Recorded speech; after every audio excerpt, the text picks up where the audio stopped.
الحمد لله رب العالمين والعاقبة للمتقين ولا عدوان إلا على الظالمين وأشهد أن لا إله إلا الله وحده لا شريك له وأشهد أن محمدا عبده ورسوله صلى الله عليه وعلى آله وصحبه ومن تبع هداهم بإحسان إلى يوم الدين.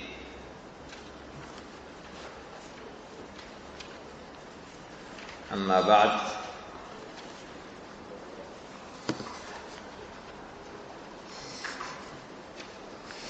قال المؤلف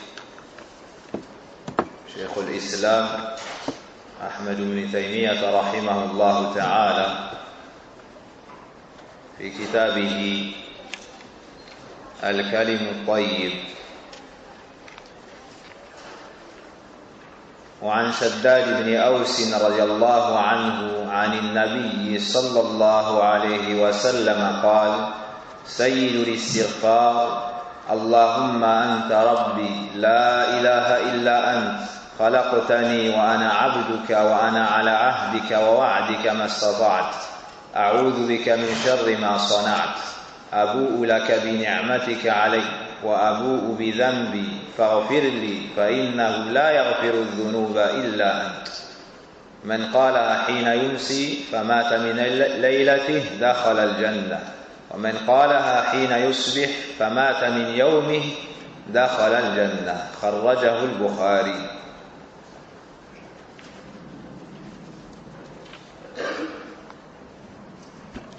L'auteur,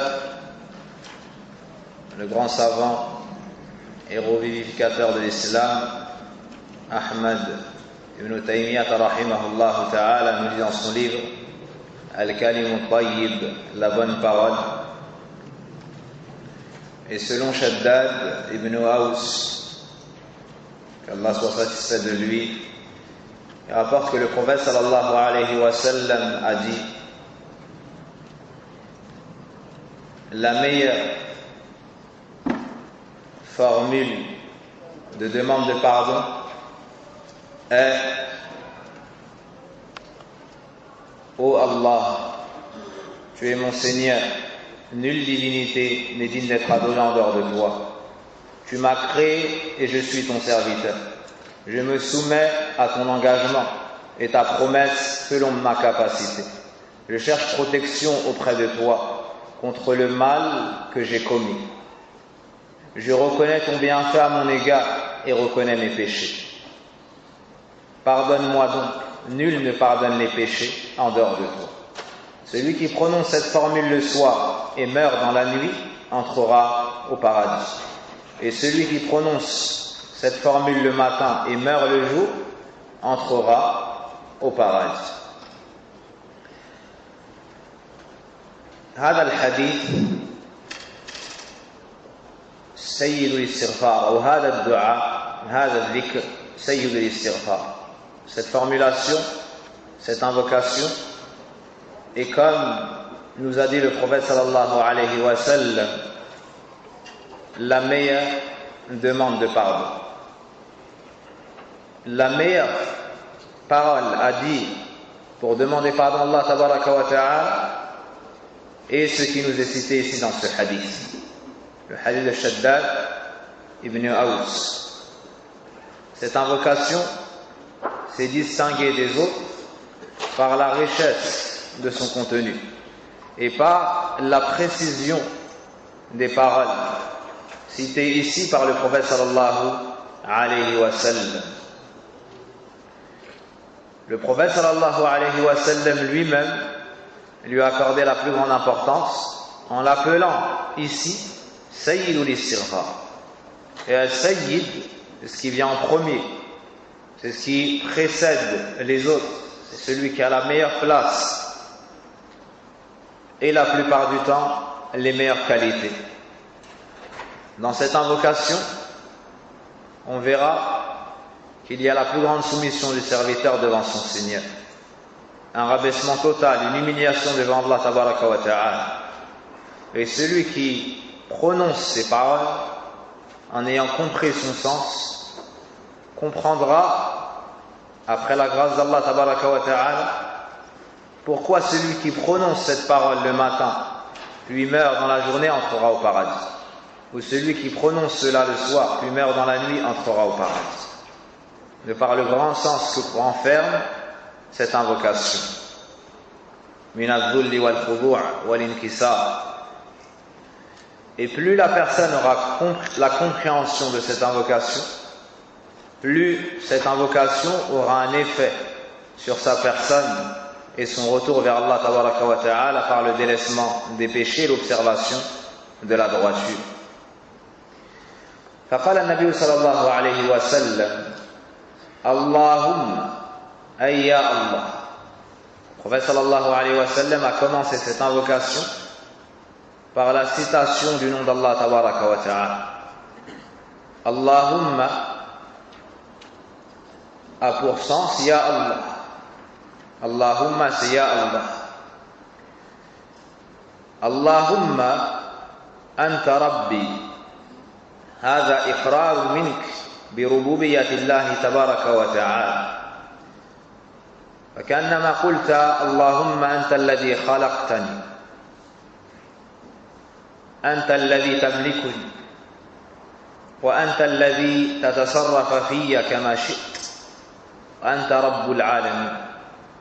C'est comme si tu avais dit, donc ici tu reconnais ensuite la seigneurie d'Allah tabaraka wa ta'ala sur ta personne. Après avoir dit oh Allah, tu dis tu es mon Seigneur.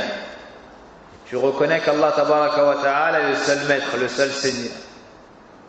Tu reconnais que c'est ton créateur, ton propriétaire, celui qui dirige toutes tes affaires. Ce qu'il veut se réalise et ce qu'il ne veut pas ne se réalise pas. Tu reconnais que c'est ton pourvoyeur. Après avoir reconnu pleinement l'unicité d'Allah tabaraka wa ta'ala dans la seigneurie, dans Rububiyyah, tu proclames l'unicité d'Allah azza wa jal dans l'ibada, dans l'uluhiyya. Allahumma anta rabbi la ilaha illa ant. Nulle divinité n'est digne d'être adorée en dehors de toi. La ma'buda bihaqqin illa ant. Rien ne mérite d'être adoré si ce n'est toi. فكما أفردت ربك بالربوبية فتفرده وهذا من نوازم ذلك تفرده بالألوهية. Tout comme tu as reconnu l'unicité d'Allah tabaraka wa ta'ala dans la seigneurie, tu te dois de reconnaître son unicité dans l'adoration. Car celui qui t'a créé, qui t'a guidé, qui dirige toutes tes affaires, sache que c'est le seul qui mérite d'être adoré subhanahu wa ta'ala, le seul pour lequel tu dois te prosterner, le seul que tu dois craindre, le seul vers lequel tu dois espérer tout le bien, ou auprès duquel tu dois espérer tout le bien. ثم أعادها ثانية لعظمة هذه المعاني وهذه الكلمات. Ensuite, le prophète sallallahu alayhi wa sallam a réaffirmé à nouveau l'unicité d'Allah tabaraka wa ta'ala dans la seigneurie et l'unicité d'Allah subhanahu wa ta'ala dans la divinité.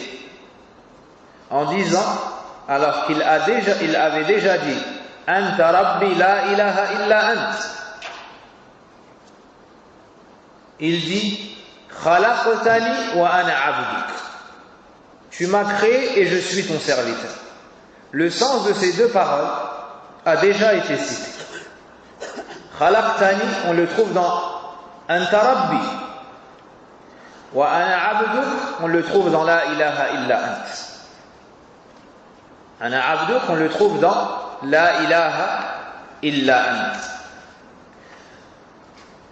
فهذا تكرار للتوحيد لنوعي التوحيد لأهميتهما وحاجة العبد إلى استحضار هذه المعاني.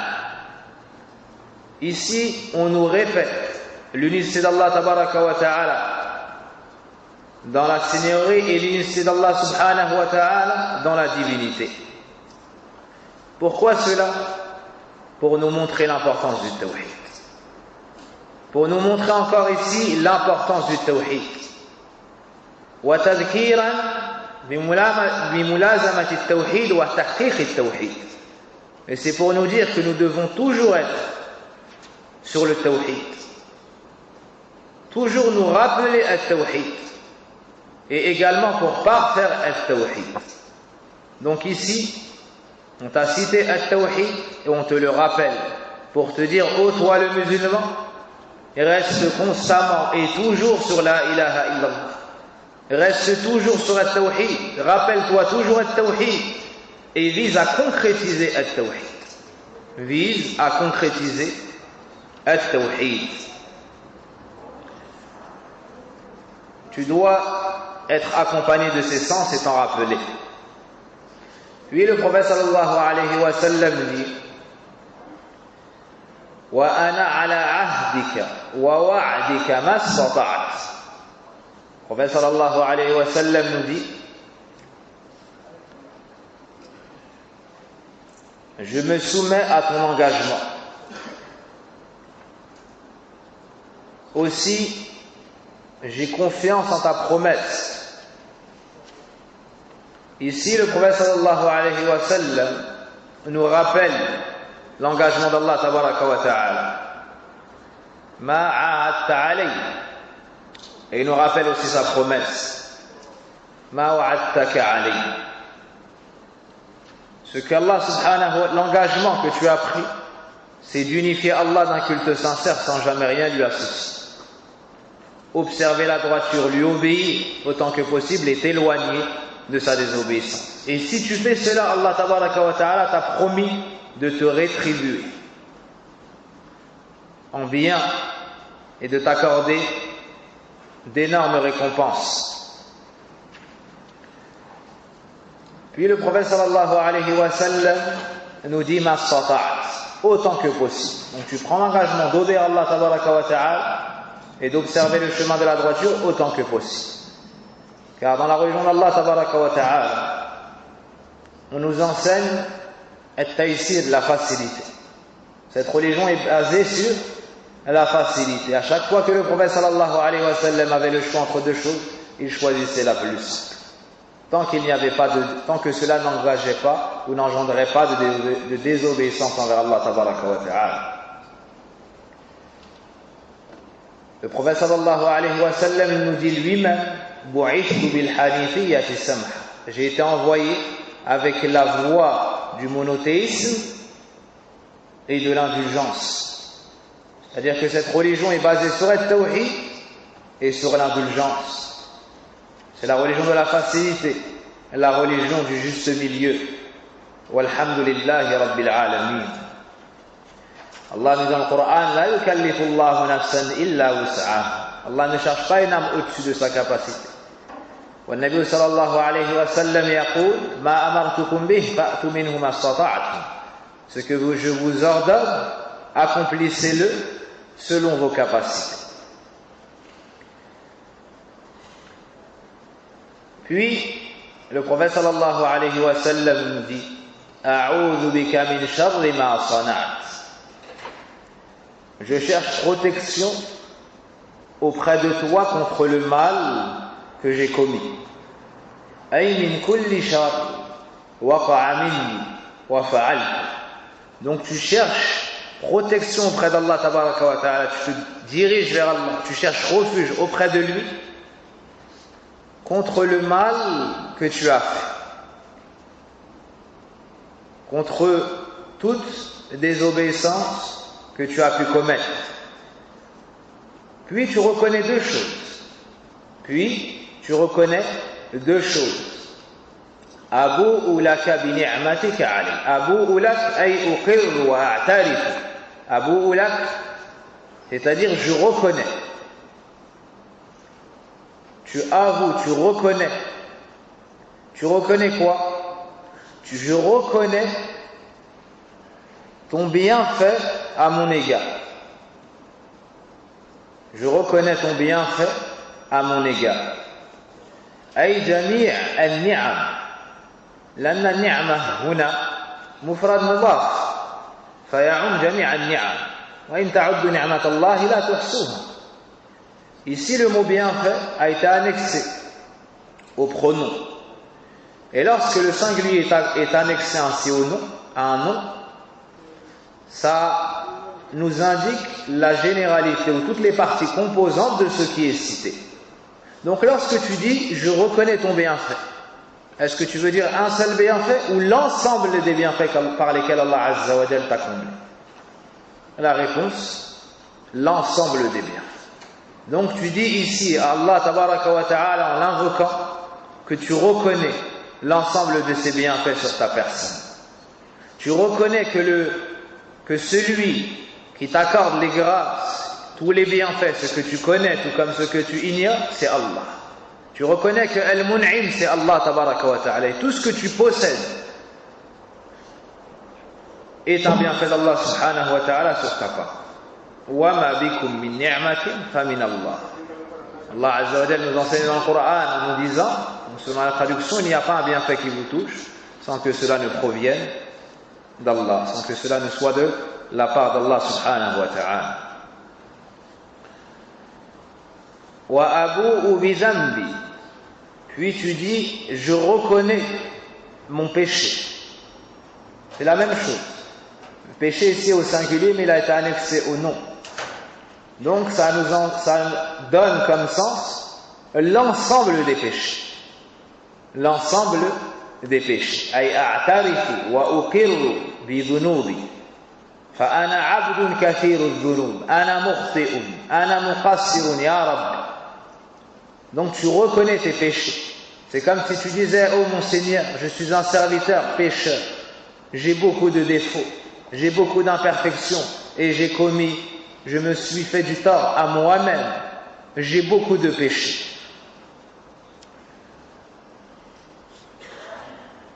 Tout ce qui a été cité jusqu'à présent dans le hadith, wasilatun ila al-matlub. Tu as cité cela en intermédiaire à ta demande. Tu n'as pas encore demandé ce que tu voulais. Donc ici, tu fais ce qu'on appelle at-tawassul. Tu cites des choses avant ta demande, qui sont des causes afin qu'Allah Azza wa Jal exauce ton invocation. Tu l'invoques à travers ses noms et ses attributs, à travers ton état, tes bonnes actions, comme la reconnaissance de son unicité. Tu reconnais tes défauts, tes imperfections, tes péchés. Tout cela pour demander quoi? وَالْمَطْلُوبِ يَأْتِي هُنَا فَاغْفِرْ. Pour demander le pardon d'Allah Tabaraka wa Ta'ala. Après avoir cité tout cela, tu dis pardonne-moi donc. Pardonne-moi donc. هذا هو المطلوب.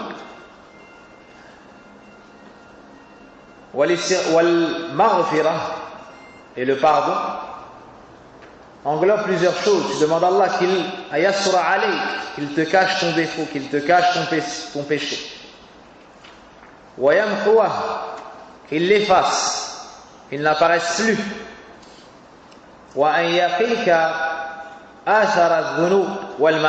Qu'il te préserve des effets découlant des péchés. Tout cela est compris dans Faghfirli. Lorsque tu dis Faghfirli, ça englobe ces trois choses. فَإِنَّهُ لَا يَغْفِرُ الذُّنُوبَ إِلَّا أَنْتَ.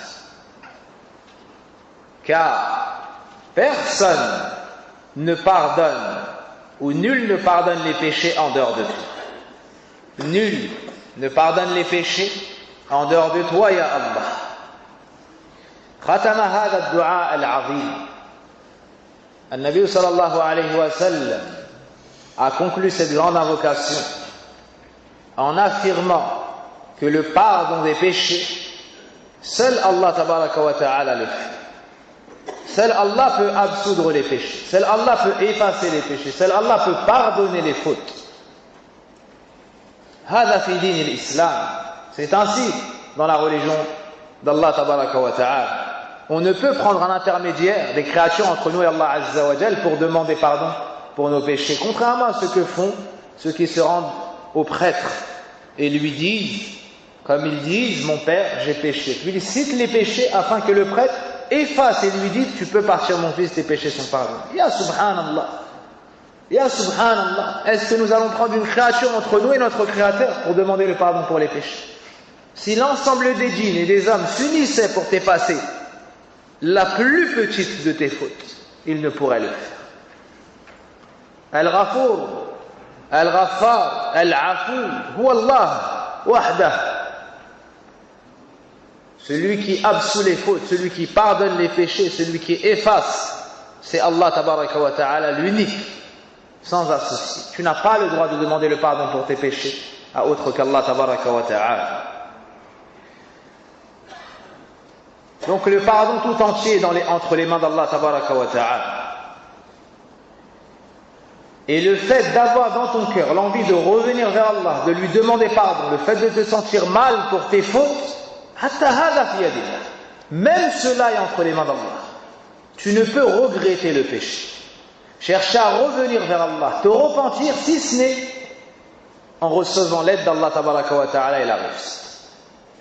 Fal-mu'in ala l'istighfar huwa Allah.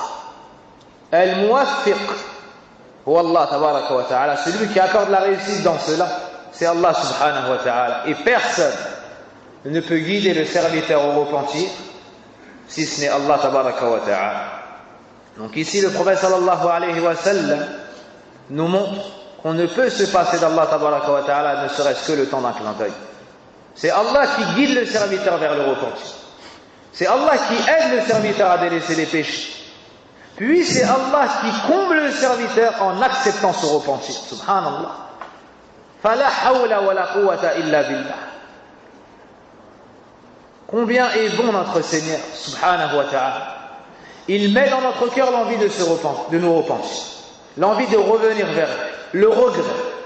Il nous aide, il nous accorde la réussite, nous lui demandons pardon, nous arrêtons le péché. C'est lui qui nous a facilité tout cela, puis il l'accepte de nous et nous donne des récompenses. Fala ilaha illallah, fala ilaha illallah. Rabbun karim, raoufun rahim, afoun. C'est un Seigneur pardonneur et miséricordieux, bon, qui aime pardonner à ses serviteurs. Lorsque tu fais un péché, Allah tabaraka wa ta'ala peut te châtier,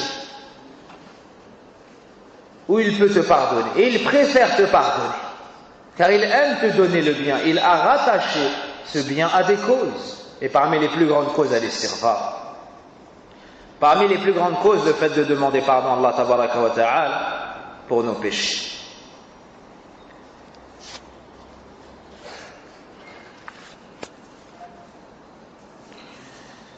Dans ce hadith, لاحظوا الجمع بين التوحيد والاستغفار والعلاقة بينهما. Remarquez dans ce hadith le lien direct qu'il y a entre le tawhid et la demande de pardon.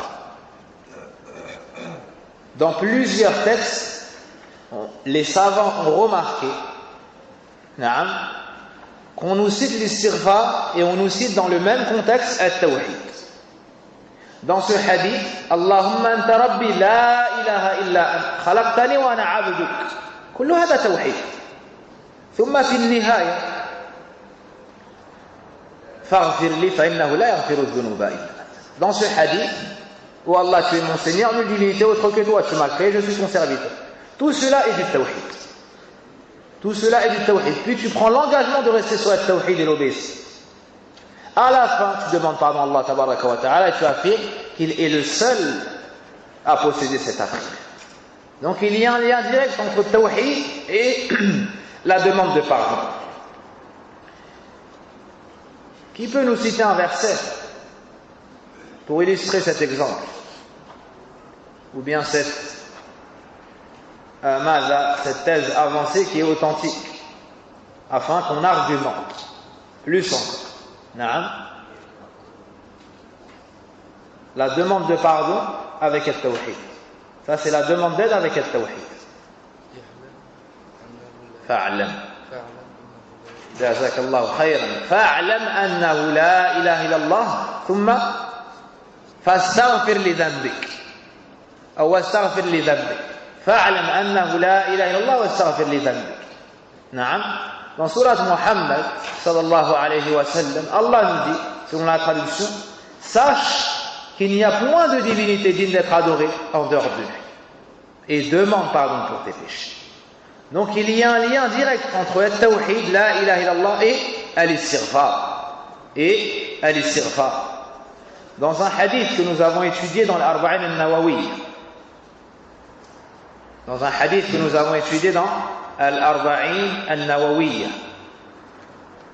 le hadith de Anas ibn Malik radiyallahu anhu عند الترمذي, al-hadith al-Qudusi, par lequel l'auteur rahimahullah ta'ala, si mes souvenirs sont bons, a fini le livre al-Arba'in al-Nawawiyya.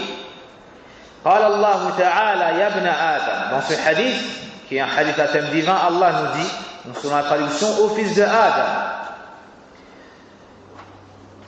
إنك ما دعوتني ورجوتني غفرت لك على ما كان منك ولا أبالي. Ô fils de Adam, tant que tu m'invoqueras et tu espéreras en moi, je te pardonnerai tes péchés, sans te tenir rigueur. يا ابن آدم لو أن ذنوبك بلغ عنان السماء ثم استغفرتني غفرت لك على ما كان منك ولا أبالي. Ô fils de Adam, si tes péchés, لو أن ذنوبك بلغت عنان السماء, si tes péchés avaient atteint l'écume de la mer, ثم استغفرتني, puis que tu me demandais pardon, غفرت لك, je te pardonnerai l'ensemble de tes péchés. يا ابن آدم لو أتيتني بقراب الأرض خطايا ثم لقيتني لا تشرك بي شيئا لأتيتك بقرابها مغفرة. Ô fils de Adam, si tu venais à moi avec tout ce que la terre pourrait porter et supporter comme péché, je viendrai à toi avec l'équivalent en pardon. Avec l'équivalent en pardon. Dans ce hadith, les ulama ont dit, ici, les trois plus grandes causes pour te voir pardonner tes péchés sont réunies dans ce hadith. Les trois plus grandes causes de l'absolution des péchés ont été réunies dans ce hadith. جمعت أعظم أسباب غفران الذنوب وهي ثلاث: الدعاء مع الرجاء، ثانيا الاستغفار، ثالثا التوحيد. Les plus grandes causes de pardon, les plus grandes causes pour te voir pardonner tes péchés ont été réunies dans ce hadith et elles sont au nombre de trois. La première cause, الدعاء مع الرجاء, invoquer Allah, le cœur rempli d'espoir. Tu invoques Allah en espérant qu'il t'accepte, te pardonne tes fautes. Deuxièmement, al-istighfar, tu demandes à Allah qu'il te pardonne tes péchés. Et troisièmement, al-tawhid, l'unicité d'Allah tabaraka wa ta'ala. Et ces trois choses, on les retrouve où? Dans ce hadith, Sayyidul Istighfar. Ces trois choses, nous les retrouvons dans ce hadith, Sayyidul Istighfar. Al-tawhid, on le trouve au début. On trouve aussi la demande de pardon. On trouve aussi ad-du'a ma'a ar-raja.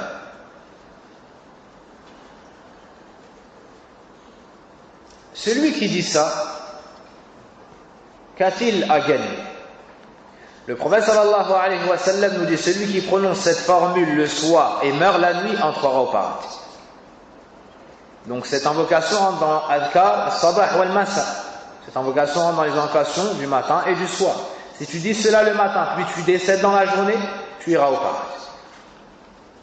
Celui qui prononce celui qui prononce cette formule le soir et meurt la nuit, entrera au paradis. Et celui qui la prononce le matin et meurt le jour, entrera au paradis. Idhan, ليس بين القائل لهذا الدعاء والجنة إلا أن يموت. وفي هذا فضل هذه الدعاء وفضل التوحيد. Donc il y a entre toi qui prononce cette invocation matin et soir et l'entrée au paradis que le temps que tu décèdes. Il n'y a rien entre toi et le paradis pour celui qui préserve cette invocation que la mort. Et la personne qui décède et qui préserve cette invocation, يدخل الجنة. نسأل الله تبارك وتعالى من فضله وأن يعيننا على المحافظة على هذا الدعاء العظيم. Nous demandons à Allah Azza wa Jal qu'il nous aide à l'invoquer avec cette grande invocation.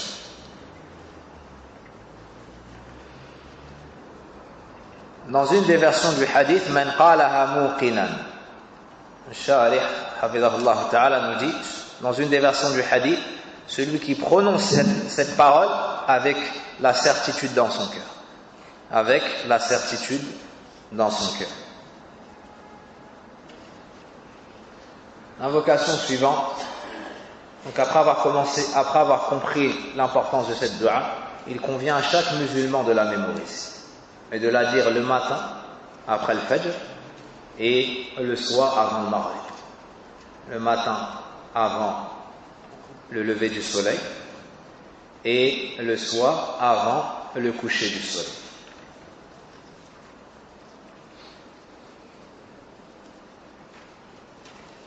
J'ai fait une faute?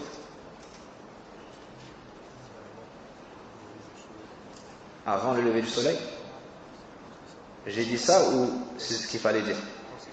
C'est ce que j'ai dit, c'est bon. Le matin avant le lever du soleil et le soir avant le coucher du soleil. Si j'ai fait une faute, vous vérifierez afin que ce soit corrigé dans notre jour. Jazakumullahu khayr.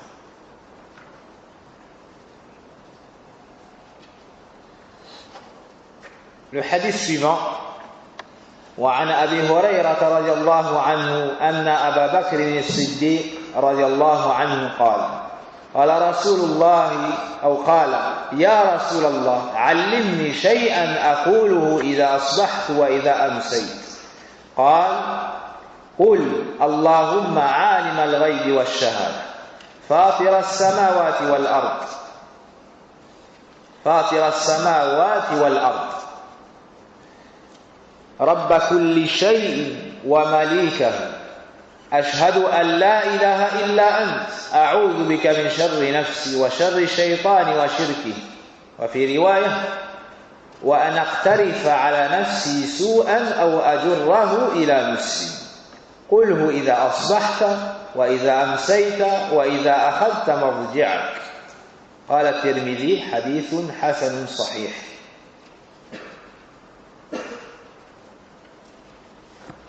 قال الألباني رحمه الله تعالى هو كما قال وأخرجه أبو داود أيضا من هذا الوجه. وأما الرواية الأخرى فليست من حديث أبي هريرة رضي الله عنه كما يوهم صنيع المؤلف وإنما هي من حديث عبد الله بن عمرو عند البخاري في الأدب المفرد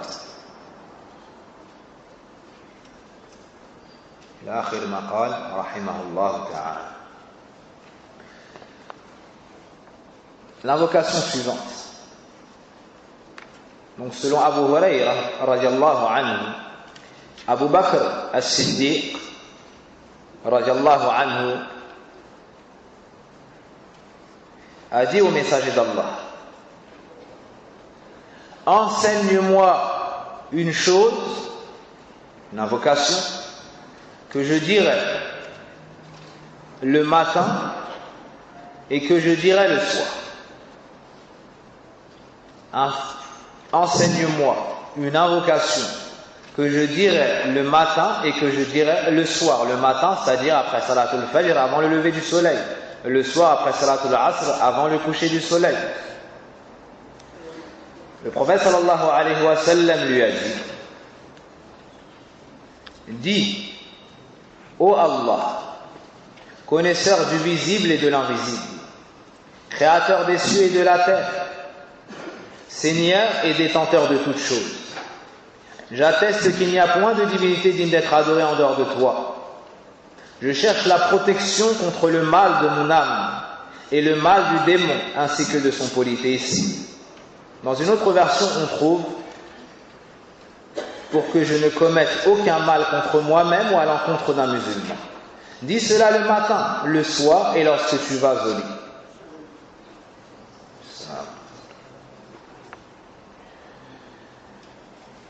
في هذا الحديث جاء أبو بكر رضي الله عنه إلى رسول الله صلى الله عليه وسلم ليطلب العلم. جاء طالبا العلم يريد دعاء يدعو الله سبحانه وتعالى به. Ici, Abu Bakr radiallahu anhu est venu chercher la science auprès du prophète sallallahu alayhi wa sallam afin qu'il lui enseigne une invocation par laquelle il pourra invoquer Allah tabaraka. Ici, on se pose une question. Le Sharih a attiré notre attention ici, donc j'attire là. Qui est-ce qui est venu pour demander une invocation? Même Abu Bakr. Qui est Abu Bakr? Le meilleur des hommes après les prophètes et les messagers. Sahih? Le premier calife de l'islam. Le meilleur de tous les hommes après les prophètes et les messagers. Le plus grand savant de la communauté. Qui vient voir le prophète sallallahu alayhi wa sallam pour apprendre une invocation. Il est parti demander cette invocation à qui? Au meilleur des hommes, à la créature la plus savante, la plus noble chez Allah tabaraka wa ta'ala, n'en déplaise aux injustes, la meilleure des créatures. C'est lui qui a le rang le plus élevé chez son Seigneur subhanahu wa ta'ala. Wa Muhammad alladhi istahaqqa al-hamd wa yudhkara bil jamil li kathrati khisali al-hamid. C'est Muhammad ibn Abdillah sallallahu alayhi wa sallam. Voici son nom le plus connu. Et le sens de son prénom, Muhammad, est celui qui reçoit de nombreuses éloges de par ses nombreuses qualités et ses bonnes actions. Wa huwa kadhalik Muhammad sallallahu alayhi wa sallam. Celui dont la langue saine et droite ne peut citer qu'en bien. Mais certes, la langue pleine d'amertume n'a plus la capacité de distinguer entre le miel, na'am, et le sel. Que dire alors si c'est le cœur qui est touché de cette maladie? Donc comment se fait-il que certaines personnes s'étonnent de trouver des gens qui critiquent le prophète sallallahu alayhi wa sallam, du moins celui qu'ils pensent être le prophète sallallahu alayhi wa sallam, car ils se moquent de Mahomet. Et nous, notre prophète sallallahu alayhi wa sallam se nomme Muhammad sallallahu alayhi wa sallam. Et comme cette nuit ressemble à celle d'hier, c'est-à-dire que Kuffar Quraysh essaie de se moquer de Muhammad sallallahu alayhi wa sallam en l'appelant Mudhammam, celui qui mérite les injures et les critiques. Et le prophète sallallahu alayhi wa sallam disait: n'avez-vous pas vu comment Allah a repoussé de moi leur mal? Ils se moquent de Mudhammam, mais moi je m'appelle Muhammad. Et nous on vous dit la même chose aujourd'hui. Ils se moquent de Mahomet, et nous notre prophète se nomme Muhammad sallallahu alayhi wa sallam. Ils sont à l'image de personnes qui ont pris un arc avec des flèches et essayent de viser le soleil. Ils sont à l'image de personnes qui prennent des ombrelles et essayent de cacher la lumière du soleil afin qu'elle ne parvienne pas sur la terre. Subhanallah. Al-Islam dakhala al-afaq.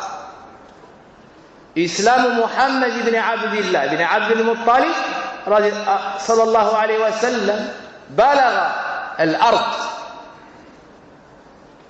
L'islam de Muhammad sallallahu alayhi wa sallam a atteint les horizons.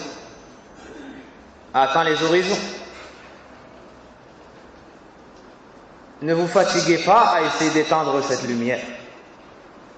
Ne vous fatiguez pas à essayer de dénigrer celui que vous pensez être le prophète sallallahu alayhi wa sallam. Et vous, ne vous laissez pas distraire par cela. Et ne délaissez pas l'endurance face à cela. وارجعوا إلى الله سبحانه وتعالى بصدق اللجوء إليه وبالتضرع والدعاء. Mais revenez à Allah subhanahu wa ta'ala avec des invocations pieuses, avec endurance. Et si on vous opprime, ne répondez pas par une injustice. Mais regardez comment le prophète sallallahu alayhi wa sallam s'est comporté lorsque les gens de Quraysh, ou une partie d'entre eux, l'ont opprimé. Naam, barakallahu fikum.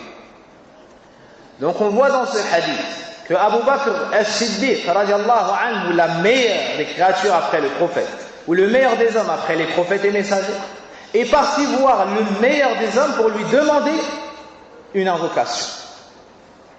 Pourquoi est-ce que celui qui a expliqué le livre nous dit cela? Il nous dit ensuite, et tu trouves des gens qui délaissent les azkars du prophète sallallahu alayhi wa sallam et vont demander des du'as à autres. Abu Bakr, ici c'est Abu Bakr le plus savant de la communauté, le meilleur de la communauté après le prophète sallallahu alayhi wa sallam. Pourtant il va voir le prophète sallallahu alayhi wa sallam et lui demande de lui apprendre une invocation.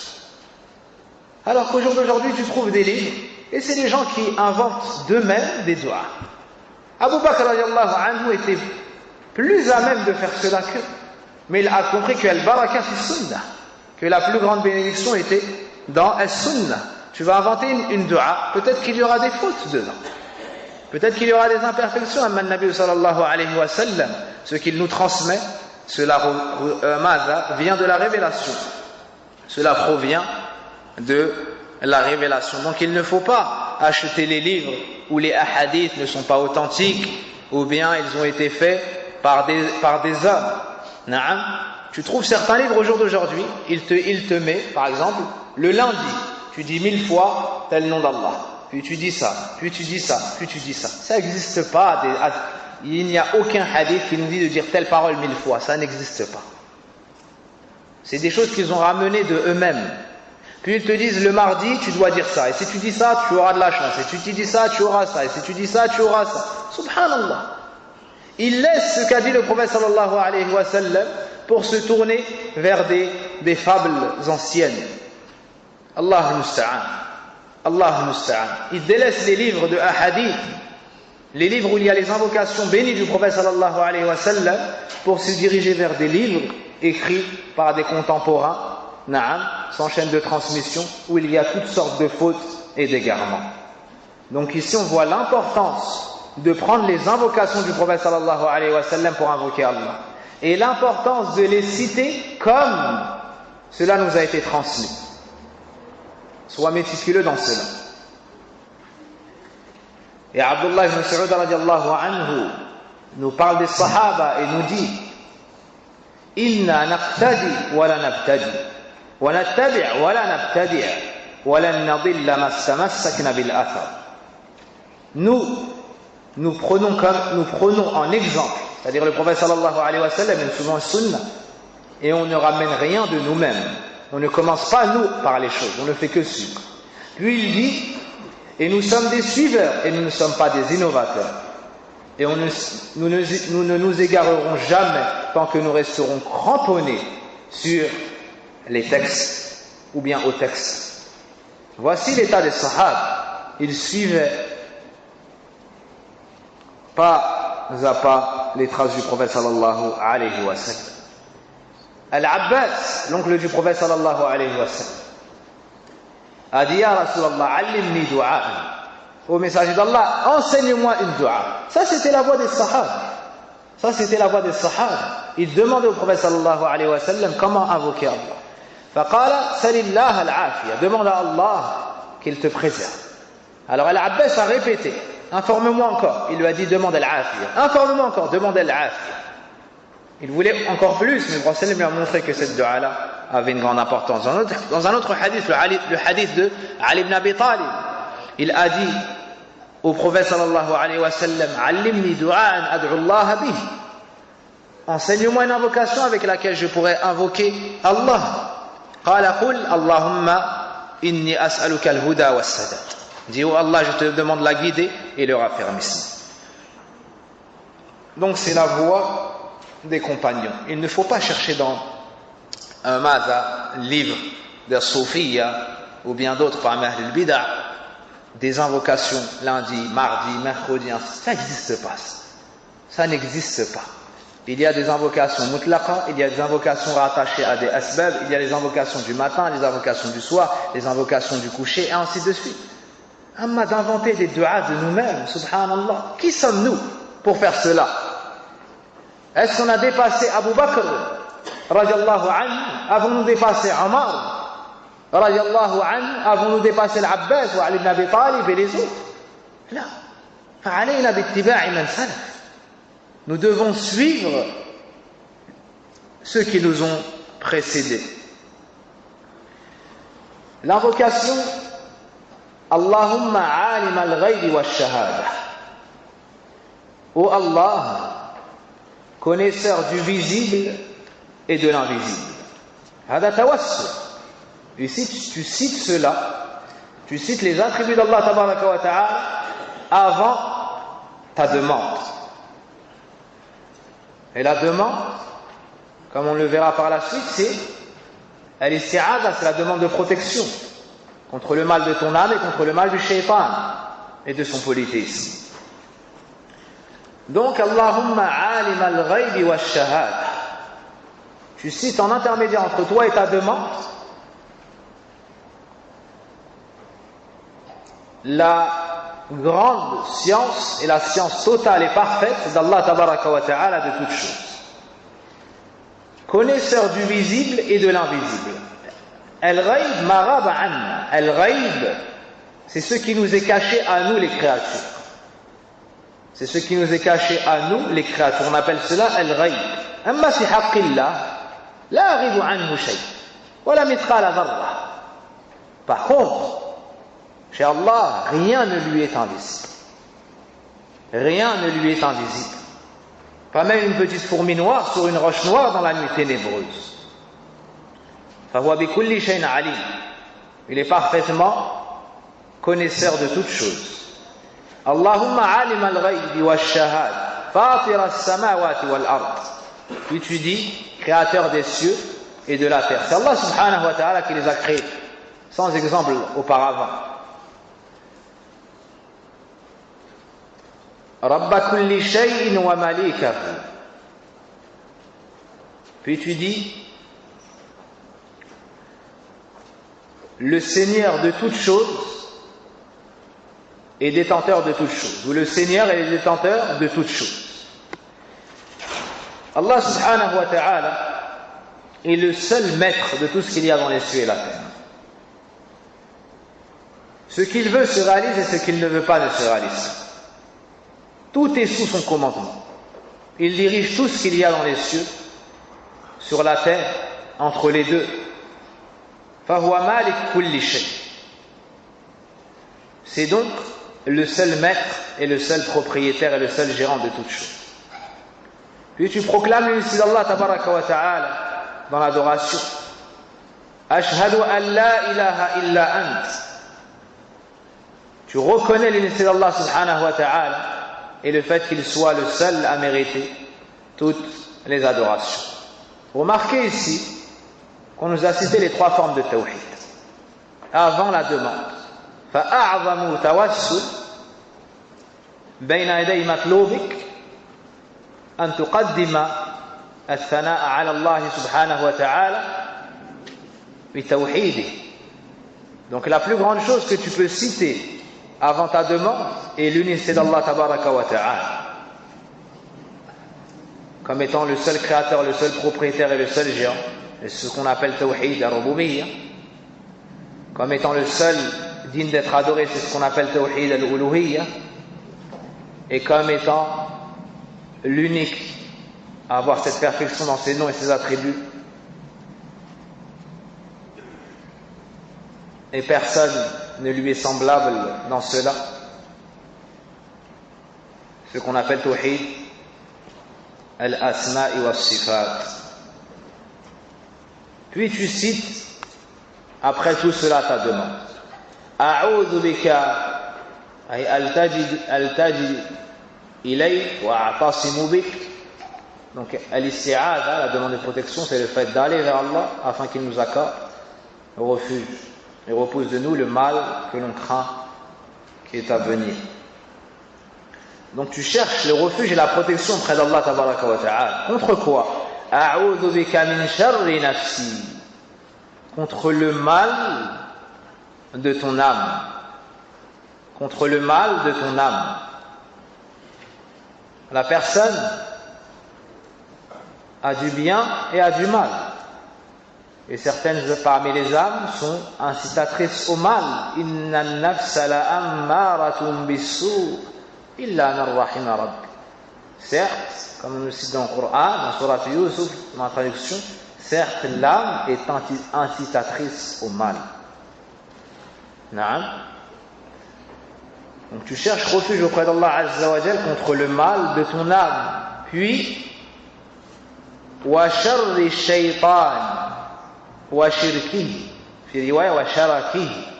Tu cherches refuge auprès d'Allah contre le mal du shaytan. الشيطان يدعو إلى كل شر وهو أصل الشر. Le diable t'appelle vers tout le mal et c'est lui la base de cela. Il a pris l'engagement et a fait la promesse de tous nous égards, sauf les serviteurs qui auront été choisis dans la piété, dans la sincérité. Wa shirkihi est contre son polythéisme, c'est-à-dire le polythéisme auquel il appelle. Cherche refuge auprès d'Allah Azza wa Jal contre le mal de ton âme, contre le mal du shaitan et le polythéisme auquel il appelle. Dans une autre version du hadith, au lieu de shirkihi, le polythéisme auquel il appelle, c'est sharakihi, c'est-à-dire ses filets. Naam, le pêcheur a des filets avec lesquels il chasse ou bien il pêche, naam, le poisson, ça.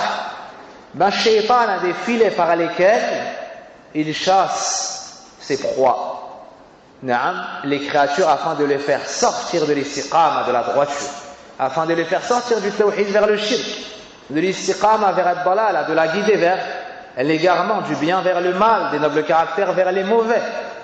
Le shaitan pose ses filets sur le chemin du fils de Adam afin de l'attraper et de le faire tomber dans le mal.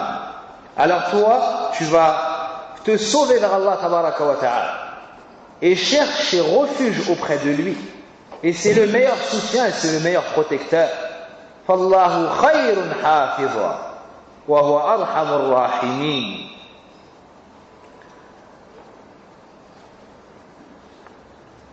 Puis l'auteur, rahimahullah ta'ala, nous dit dans une autre version, عند البخاري في الأدب المفرد, حديث عبد الله بن عمرو et d'autres dans notre recueil, وأن أقترف على نفسي سوءا أو أجره إلى مسلم.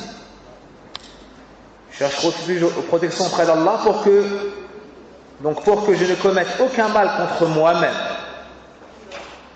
ou à l'encontre d'un musulman.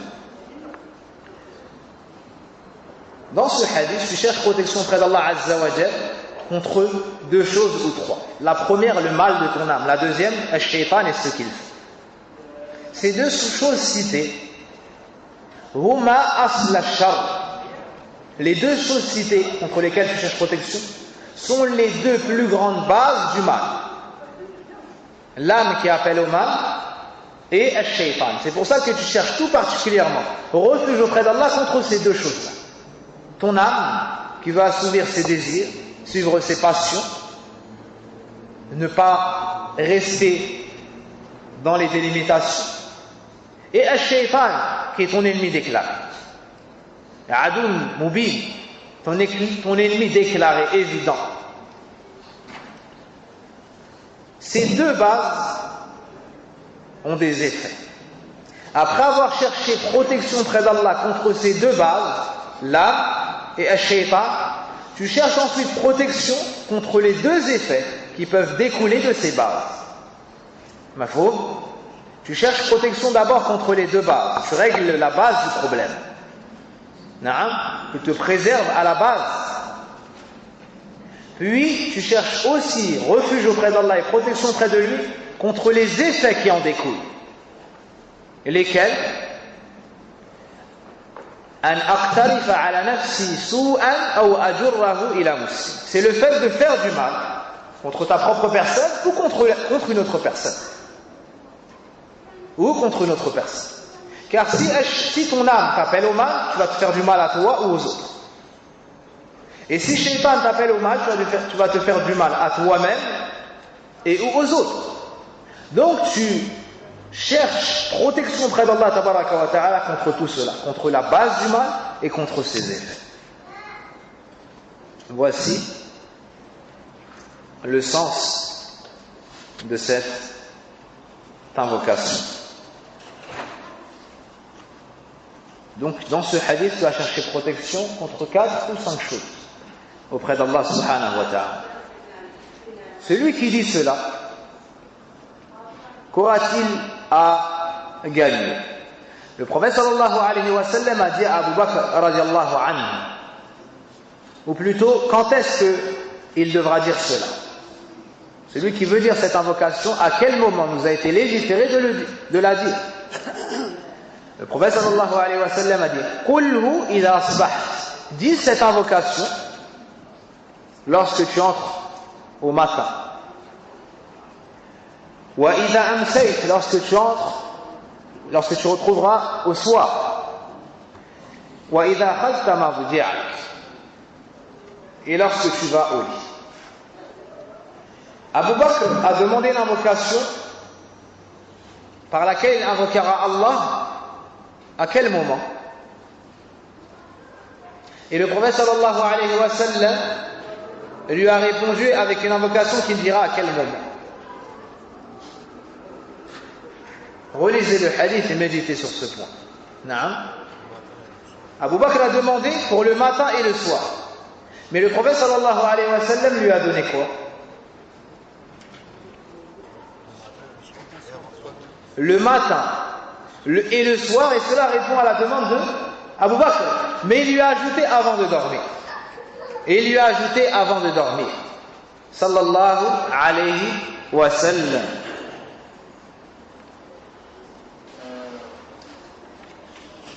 Voici pour le second hadith. إخواني حفظكم الله، المقصود من هذه الجلسات المباركة إن شاء الله والليالي الطيبة، le but de ces assises bénies n'est pas le simple fait de lire les hadiths et de savoir que le prophète sallallahu alayhi wa sallam a informé tel sahabi de tel dua, puis tel autre sahabi de tel dua, et de dire je vais à tel cours avec tel prédicateur dans telle mosquée là. Le but, c'est qu'on apprenne comment adorer Allah tabaraka wa ta'ala bil adkar, et qu'on comprenne ce par quoi nous invoquons Allah subhanahu wa ta'ala. Et une des plus grandes causes des fitan, des troubles que l'on vit, de nos faiblesses, c'est le fait de prendre la religion sans science, d'adorer Allah sans science, que les gens parlent de l'islam sans science, ou que les gens appliquent l'islam sans avoir appris, sans science. Lorsque tu récites le Coran, il te faut chercher à le comprendre. Lorsque tu récites le hadith, il te faut le comprendre. Subhanallah. Donc il nous faut comprendre ces invocations, puis les mettre en pratique, adorer Allah en les citant, en l'invoquant. Et dans l'introduction, on a vu l'importance de dhikrullah. Waffaqana Allah wa iyyakum wa la hawla wa la quwwata illa billah. Le hadith suivant. وقال عثمان بن عفان رضي الله عنه قال رسول الله صلى الله عليه وسلم ما من عبد يقول في صباح كل يوم ومساء كل ليلة بسم الله الذي لا يضر مع اسمه شيء في الأرض ولا في السماء وهو السميع العليم 3 مرات لم يضره شيء. وقال الترمذي حديث حسن صحيح.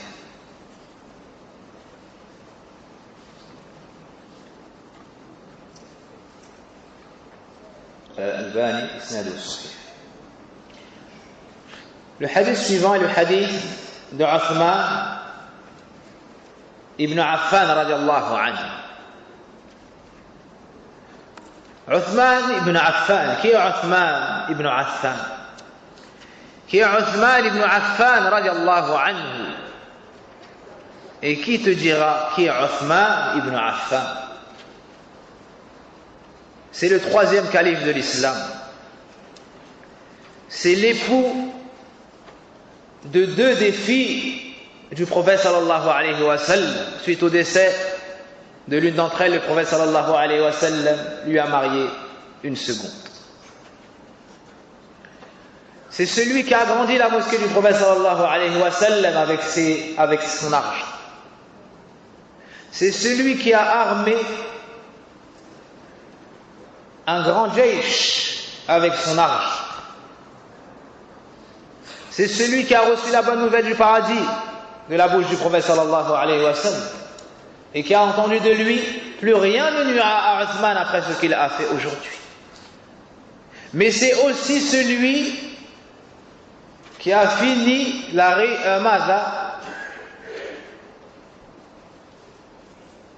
le fait de finir le rassemblement d'un livre, le rassemblement du Coran dans un seul et même livre. Le rassemblement du Coran dans un seul et même livre. Cela a commencé à l'époque de Abu Bakr, mais le rassemblement a eu lieu finalement au temps de Uthman. Mais c'est aussi celui qui a été assassiné injustement. C'est celui qui a été assassiné injustement. Naam, radiallahu anhu, alors qu'il était en état de jeûne et qu'il avait le Coran et qu'il lisait dans sa maison. Et bi'iznillahi ta'ala, on citera dans un autre moment cette histoire en détail pour que vous sachiez que ceux qui terrorisent une partie des peuples et qui commettent des attentats et des crimes n'ont rien innové malheureusement. Ils n'ont fait que suivre leurs ancêtres qui ont assassiné Uthman radiallahu anhu.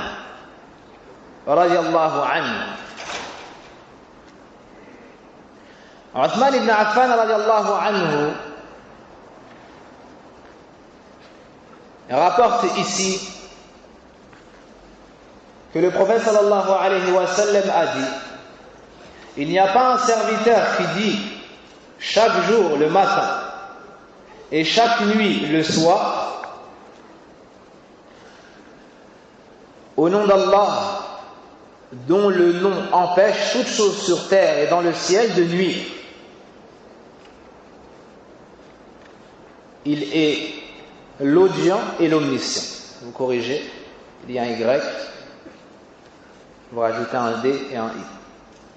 Il est l'audient et l'omniscient, sans que rien ne l'attrape. Donc toute personne qui prononce cette invocation chaque jour, le matin et le soir, à 3 reprises, 3 fois, sera préservé de toute chose.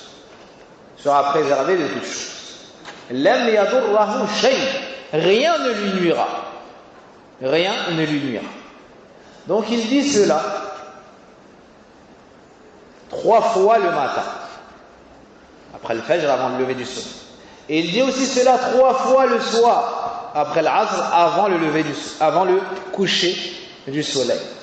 Bismillahilladhi la yadurru ma'a ismihi shay'un fil ardi wala fis sama' وهو السميع العليم.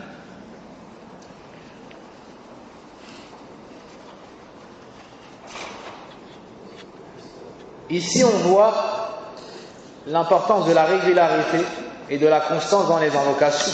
Car le prophète sallallahu alayhi wa sallam a dit chaque matin et chaque nuit. Donc ça doit être un mode de vie chez le musulman. Dhikrullah, c'est pas aujourd'hui et demain tu délaisses. Là, hayatuka, sabahuka, masa'uka, laylatuka, istiqazuka. Dans tous tes états, tu invoques Allah.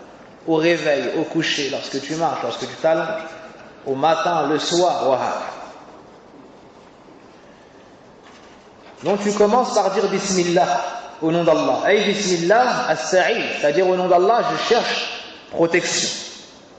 Donc tu vas chercher la protection et le refuge auprès d'Allah Azza wa Jal. Cette invocation est une invocation de protection, de demande de protection. Contre quel mal? À la fin du hadith, le prophète sallallahu alayhi wa sallam nous dit rien ne le touchera. Donc tu cherches protection et refuge auprès d'Allah tabaraka wa ta'ala contre toute chose et comprenant un mal. Ash-shayatin, les mauvaises personnes, les jaloux, les envieux, ceux qui peuvent te nuire, toutes mauvaises choses, les animaux sauvages et ainsi de suite. Les gens, Bismillah alladhi la yadurru ma'a ismihi shay'un fil ardi wala fis sama. Au nom d'Allah, donc au nom d'Allah je cherche protection, en commençant par citer le nom d'Allah, dont le nom empêche toute chose sur terre et dans le ciel de nuire. Donc tu vas vers Allah tabaraka wa ta'ala, tu cherches protection auprès d'Allah subhanahu wa ta'ala afin qu'il t'accorde protection contre toute chose qui pourrait te toucher d'un mal, que ce soit dans les cieux ou sur la terre. Car en invoquant Allah tabaraka wa ta'ala, tu obtiens d'énormes bénédictions, tu obtiens tout le bien. Tout le bien réside dans la citation d'Allah tabaraka wa ta'ala, le fait de se diriger exclusivement vers lui. Donc tu cherches l'aide auprès d'Allah et le refuge d'Allah tabaraka wa ta'ala ainsi que sa bénédiction en citant son nom. Avec dhikrullah, tu as la protection. Avec les invocations, tu as la protection d'Allah tabaraka wa ta'ala. Allah dit dans le Coran, alaysa Allahu bikafin abdah. Est-ce qu'Allah n'est-il pas suffisant pour son serviteur? Allah te suffit. Plus tu concrétises l'adoration d'Allah et son unicité, plus tu obtiens la suffisance d'Allah et sa protection.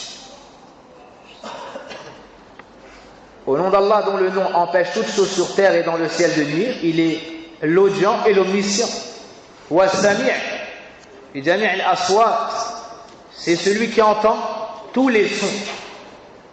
Si l'ensemble des créatures invoquaient Allah avec une seule et même voix, d'une seule et même voix, l'ensemble des djinns, l'ensemble des hommes, si tous ces gens-là, toutes ces créatures invoquaient Allah avec toutes les différentes langues que nous connaissons et que nous ignorons, et que chacun invoquait Allah tabaraka wa ta'ala, rien ne se mélangerait chez Allah subhanahu wa ta'ala. Il aurait entendu chaque demande de chaque créature dans chaque langue, aussi différente et complexe soit-elle. Wa huwa as-sami'ul 'alim. Wa huwa as-sami'ul 'alim, al-'alim bi kulli shay. Allah est savant de toutes choses. Rien ne lui est caché. Il connaît le passé, il connaît le futur, il connaît le présent, il connaît l'invisible, il connaît le visible, et même ce qui est impossible. Si cela avait eu lieu, il sait comment cela se serait déroulé. فَهُوَ بِكُلِّ شَيْءٍ عَلِيمٌ. تبارك الله subhanahu wa ta'ala. En prononçant ces paroles et en comprenant le sens de ces paroles, 3 fois le matin et 3 fois le soir, ta foi augmente. Le délice de la foi approche et Allah subhanahu wa ta'ala te protège chaque jour dans lequel il te maintient en vie.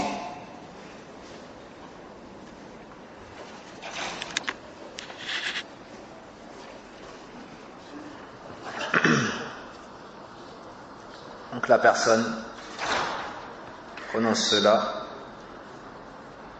3 fois le matin et 3 fois le soir. L'imam al-Tirmidhi, rahimahullah ta'ala, après avoir cité ce hadith dans son recueil de hadith, a cité l'histoire de Aban ibn Uthman. Aban ibn Uthman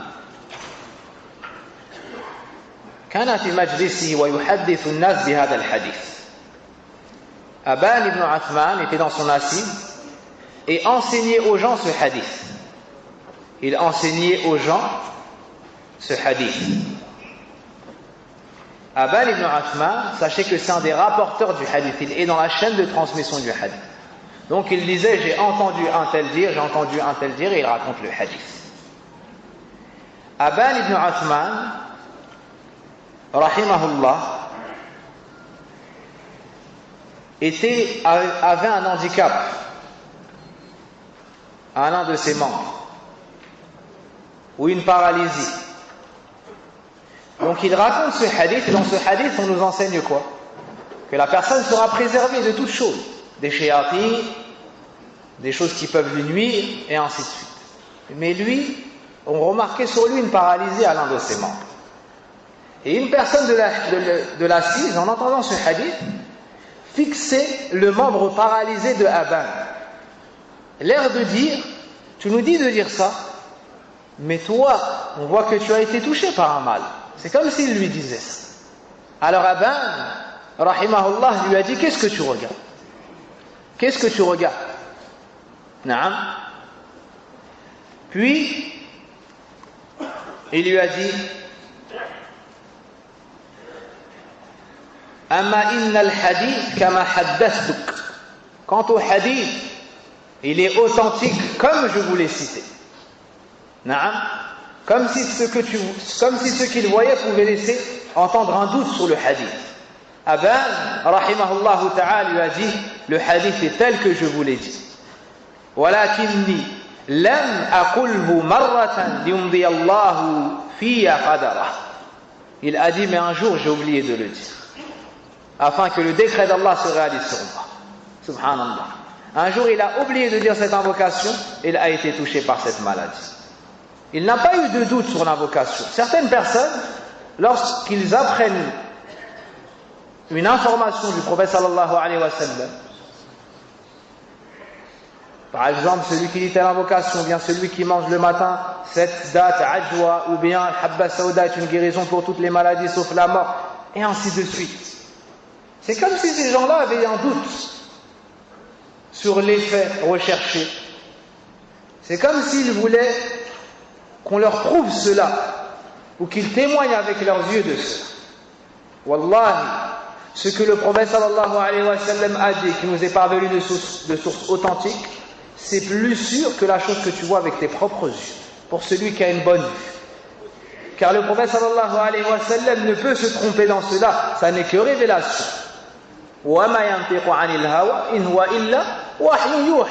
Il ne parlait pas selon ses passions, ça n'était qu'une révélation inspirée. Par contre, toi tes yeux sont sujets à l'erreur. Tu peux te tromper. Naam, tu peux te tromper.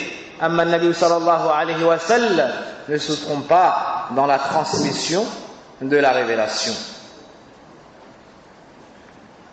On s'arrête sur cela et on continuera demain, incha'Allah ta'ala.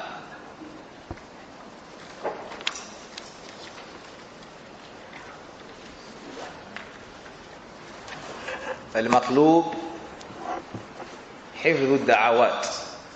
Ce qui est demandé, c'est de mémoriser les invocations, de les comprendre et d'invoquer Allah tabaraka wa ta'ala avec celles-ci.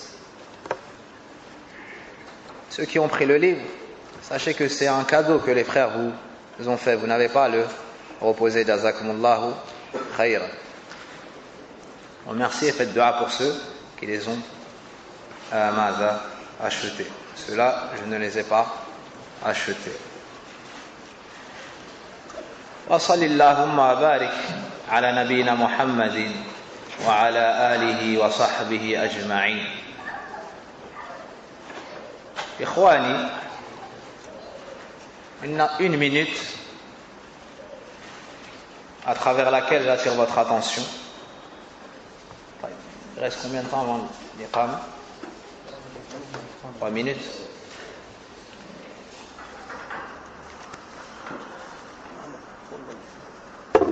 Personne n'ignore la tuerie qu'il y a eu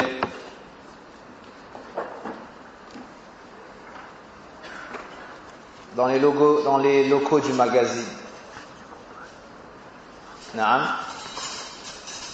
Et personne n'ignore la mauvaise image qu'on essaye d'attribuer, d'affilier à la religion d'Allah tabaraka wa ta'ala, parfaite et innocente de toutes ces accusations. Al-Islam dinullah wa huwa ad-din alladhi radiyahu li'ibadihi. L'islam, c'est la religion d'Allah subhanahu. Et c'est la religion, la seule religion qu'il a agréée pour ses serviteurs. فهو القائل جل وعلا اليوم أكملت لكم دينكم وأتممت عليكم نعمتي ورضيت لكم الإسلام دينا.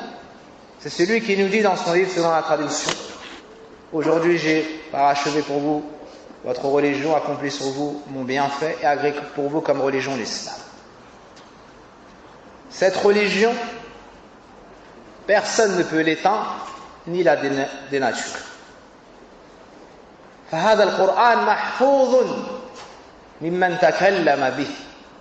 Ce Coran est préservé par celui qui a parlé de par ce Coran, Allah subhanahu wa ta'ala. والذكر السنة محفوظة. Et la sunna du prophète sallallahu alayhi wa sallam également est préservée. On connaît le sahih du da'if, al-maqboul min al-mardoud, ce qui est accepté de la sunna et ce qui est rejeté de par le fait que ça ne soit pas authentique. Donc ne vous laissez pas distraire par ces attaques. Et on a vu vendredi des journalistes, certains ont été invités, d'autres non, pas par moi bien sûr. On a vu des journalistes hier soir aussi, et aujourd'hui encore.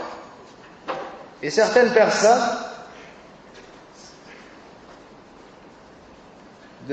du fait que cela les insupporte, penchent vers certaines mauvaises paroles adressées aux journalistes et autres.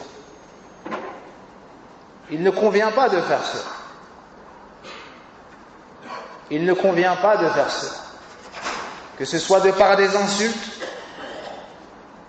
ou autres. Que ce soit de par des insultes ou autres. Toi, tu es sorti de chez toi pour venir au masjid. Viens à la mosquée. Tu es sorti de chez toi pour venir au masjid. Viens au masjid. Et détourne-toi de cela. Sans causer de troubles et ainsi de suite. Et porte la responsabilité celui qui a ramené le journaliste. واضح فالمطلوب أن نتخلق بالأخلاق الإسلامية. Donc ce que on se recommande mutuellement, c'est de se comporter avec des comportements que nous enseigne notre religion. Quant au fait d'envoyer des messages, les gens vont se réunir pour nous agresser, pour nous faire ça et faire ça et faire ça, et rentrer la crainte dans le cœur des musulmans, cela n'est pas les agissements des savants. Et n'est pas ce qu'on a hérité du prophète sallallahu alayhi wa sallam. Celui qui a peur, il cherche la protection chez Allah subhanahu wa ta'ala. Mais il ne faut pas faire peur aux gens. Il ne faut pas faire peur aux gens. فالله خير حافظا وهو أرحم الراحمين. Allah يحفظنا جميعا وهو خير حافظا. C'est le meilleur des protecteurs, Allah subhanahu wa ta'ala. Et c'est à lui et auprès de lui seul que nous recherchons la protection. Wa sallallahu wa barik ala nabina Muhammadin wa ala alihi wa sahbihi ajma'in. Subhanaka Allahumma bihamdik ashhadu an la ilaha illa ant astaghfiruka wa atubu ilayk.